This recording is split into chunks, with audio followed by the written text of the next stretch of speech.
بسم اللہ الرحمن الرحیم۔ ناظرین محترم، آج انشاءاللہ ہم رفع یدین کے بارے میں پڑھیں گے کہ نبی پاک صلی اللہ تعالی وسلم نماز کی ابتدا میں آپ رفع یدین فرماتے تھے، اس کے بعد آپ رفع یدین نہیں فرماتے تھے۔ جس طرح حضرت عبداللہ ابن مسعود رضی اللہ تعالیٰ عنہ نے فرمایا، کیا میں تمہیں رسول اللہ صلی اللہ علیہ وسلم کی نماز پڑھ کر نہ دکھاؤں؟ فصلی ولم یرفع یدیہ الا فی اول مرہ۔ تو حضرت عبداللہ ابن مسعود رضی اللہ تعالیٰ عنہ نے نماز پڑھ کے دکھائی، اور اس میں آپ نے سب سے پہلے تکبیر تحریمہ کے وقت آپ نے اپنے ہاتھوں کو بلند کیا، یعنی آپ نے ہاتھوں کو اٹھایا۔ اس کے بعد آپ نے پوری نماز میں رفع یدین نہیں فرمایا۔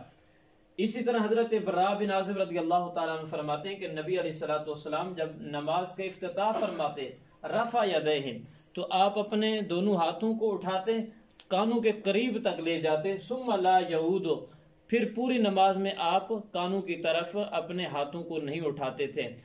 ایسے شروع میں آپ رفع یدین کرتے تھے، اپنے دونوں ہاتھوں کو کانوں تک لے جاتے، اس کے بعد آپ رفع یدین نہیں فرماتے تھے۔ تو یہاں پر آپ نے آج سیکھا ہے کہ شروع نماز میں رفع یدین کرنا ہے، یعنی ہاتھوں کو اٹھانا ہے، اس کے بعد پوری نماز میں رفع یدین نہیں کرنا۔ ایک مسئلہ یہ۔ دوسرا مسئلہ یہ ہے کہ اگر کوئی بندہ فرض نماز ادا کر رہا ہے، اس کی پہلی رکعت میں ثنا پڑھے گا، سورہ فاتحہ پڑھے گا، ساتھ سورت ملے گا، اور دوسری رکعت میں الحمد اور پھر سورت ملے گا۔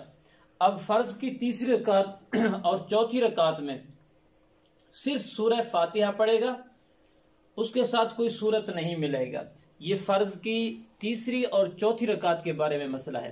اگر آپ نوافل پڑھ رہے ہیں یا سنن آپ پڑھ رہے ہیں، 4 سنت آپ پڑھ رہے ہیں یا 4 نفل آپ ادا کر رہے ہیں، تو جس طرح آپ پہلی رکعت میں سورہ فاتحہ اور اس کے بعد سورت ملیں گے، پوری 4 رکعتوں میں سورہ فاتحہ کے ساتھ آپ 7 سورت ملیں گے، اس لیے کہ سنن اور نوافل میں ہر رکعت میں سورت ملانا یہ واجب ہے۔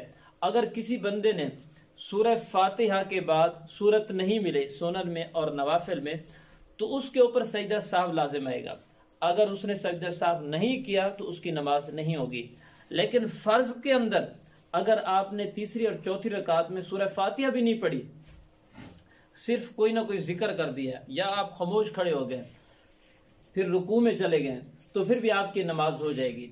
اس کے بارے میں حدیث پاک میں آتا ہے، حضرت قتادہ رضی اللہ تعالیٰ عنہ فرماتے ہیں کہ نبی پاک صلی اللہ علیہ وسلم نے ہمیں ظہر اور عصر کی نماز پڑھائی، تو آپ نے شروع میں پہلی 2 رکعتوں میں، ظہر اور عصر کی پہلی 2 رکعتوں میں سورہ فاتحہ کے بعد سورت ملائی، اور تیسری اور چوتھی رکعت میں آپ نے صرف سورہ فاتحہ پڑھی تھی۔ اس لیے یہ مسئلہ بھی آپ نے یاد رکھنا ہے کہ اگر کوئی بندہ فرض کی تیسری اور چوتھی رکعت میں، یہ اکثر ہوتا ہے ایسے کہ اگر فرض کی تیسری اور چوتھی رکعت میں سورہ فاتحہ کے بعد اگر کوئی 7 سورت ملائے گی، تو پھر کیا اس کے اوپر سجدہ سہو لازم ہوگا یا نہیں ہوگا؟ تو کسی قسم کا کوئی سجدہ سہو لازم نہیں ہوگا، اس لیے کہ اب اختیار ہے، اگر بندہ پڑھ لے تب بھی ٹھیک ہے، اگر اس نے نہیں پڑھی تب بھی اس کی نماز ہو جائے گی۔ اللہ تعالی ہم سب کو شریعت مطہرہ سمجھنے اور اس کے اوپر عمل کی توفیق عطا فرمائے۔